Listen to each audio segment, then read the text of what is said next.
વિજ્ઞાન તારા વહેતા વારી પ્રભુલાલ દોશીની કલમે આપ સાંભળી રહ્યા છો શાબ્દી દોશીના સ્વરમાં. તારાઓની વચમાં રહેલા મોટા અવકાશમાં શું ધૂળનું અસ્તિત્વ હોય છે ખરું? હવામાં ધૂળ અથવા રજ હોય છે તે તો આપણે જાણીએ છીએ. ઊંચામાં ઊંચા પહાડોની ટોચ ઉપરની હવામાં પણ ધૂળ હોય છે. પહાડોની ટોચની ઉપર એક ઘન ઇંચ હવાના વિસ્તારમાં લગભગ 3000 રજકણો હોય છે.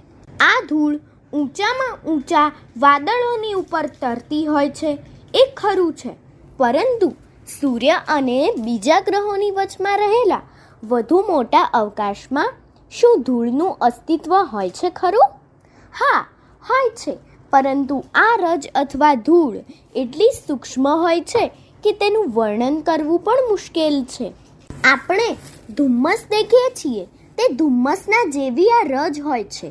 ધુમ્મસ કોઈ દીવાની આસપાસના થોડા વિસ્તારમાં પ્રકાશને અવરોધે છે, પરંતુ અવકાશમાં ઊંચે રહેલી રજ તો એટલી બધી બારીક હોય છે, તેના કણો એટલા બધા સૂક્ષ્મ હોય છે તથા એકબીજાથી એટલા બધા દૂર હોય છે કે આવા 1 ખરબ માઇલ ફેલાયેલા રજકણો દૂર રહેલા તારાઓના પ્રકાશને અડધા ભાગના અંતર સુધી જ અવરોધી શકે છે.